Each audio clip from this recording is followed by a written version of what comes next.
माझा विदर्भामध्ये आपलं स्वागत आहे। आज आपण करणार आहोत कवठाचा मुरब्बा।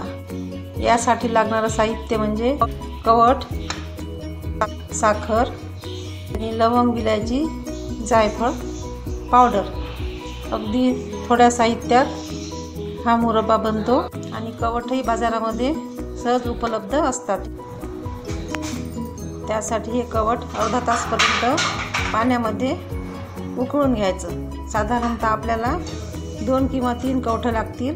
त्यामध्ये 250 ग्राम तरी गर निघेल आणि तेवढीच त्याला साखर घालायची। हे कवठ पाण्यामध्ये अर्धा तास उकळून घ्यायचे, नंतर त्याचा गर काढून घ्यायचा। हे आपले कवठ आता उकळून झालेले आहे। बघा, हे असे त्याला हे चांगलं उरलेलं आहे। हे पूर्ण वाफून झालं। आता याचं गर काढून घ्यायचं आहे।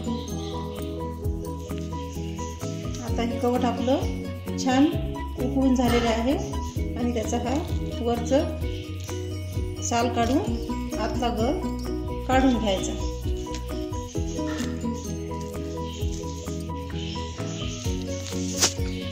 साधारणतः आपला 3 कवठामध्ये 250 ग्राम गर निघाला।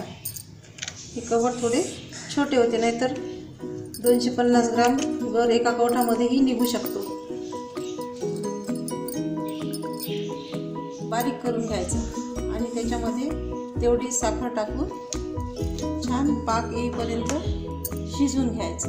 आता हा कवठाचा गर आपण छान मिक्सरमध्ये बारीक करून घेतलेला आहे। गॅसवर एक पातेलं ठेवायचं आणि त्याच्यामध्ये हा कवठाचा गर टाकायचा।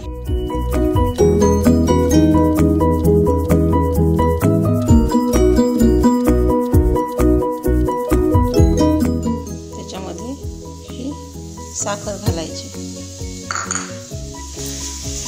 आणि चांगलं पाकावर येईपर्यंत 10 ते 15 मिनिटपर्यंत हा मुरब्बा शिजू द्यायचा।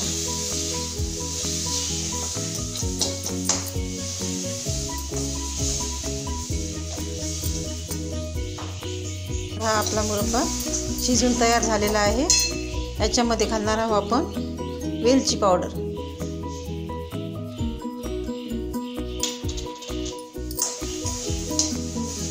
थंड झाला की हा मुरब्बा खायला तयार। आता हा आपला मुरब्बा तयार झालेला आहे। त्याचा रंग पण खूप सुंदर आलेला आहे आणि हा मुरब्बा अगदी वर्षभर टिकतो।